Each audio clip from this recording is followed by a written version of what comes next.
Samso Island became self-sufficient in electricity in 2008. But despite the wind turbines in the air, the solar panels harvesting energy from the sun, most people still rely on the land to make a living. So is it time this environmentally innovative island switched to organic farming? Jürgen Tranberg has been a conventional farmer working on Samso for almost 30 years. I don't see a real good point in organic farming. For me, it's to hell out money in the sea. I can see my neighbor is organic, nice guy, and he is a very good organic farmer. He has 200 hectares, but I can see how much he grow, and that's not funny. Samso has already seen some decreases in bioactivity in the soil due to conventional farming. But in organic farming, you don't use artificial fertilizers or pesticides, which is better for the environment. Morten Oster Christensen is one of the few farmers who decided to switch to organic. I have had big losses, yes. So it has been very hard times because when you have normal farming, you can always, if you get disease in the crops, you can spray. And I think 3 years ago we lost about 90 hectares of our crops, and at that time that was 2/3 of the crops we lost because of diseases in the crops. We had absolutely nothing at all. No. But Morten and his wife are still optimistic about the future.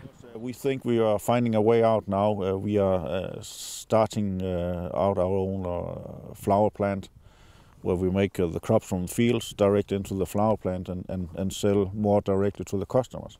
It's the right time to do this because people right now these years, people have started to think about this, and there are more and more consumers that think about it. Everything has to be connected, everything has to fit.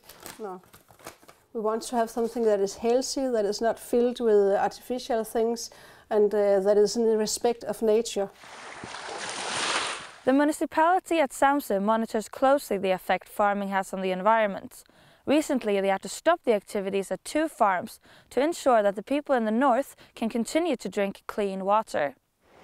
But a more environmentally friendly farming also means an increase in price for the consumers. And there is a lot of people that talk about, oh, we want organic food, but some of them they come to the supermarket, oh, is it so expensive? Oh, so they take the cheap one.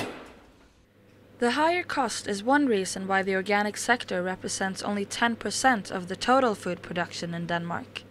The question is whether the consumer will pay the price for a better environment, and they don't at the moment. And that's a problem.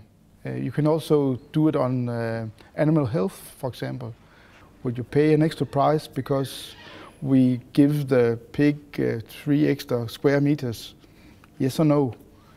And so on. It's a question of the consumer, whether they want to pay for these different concepts that you are driving into the market.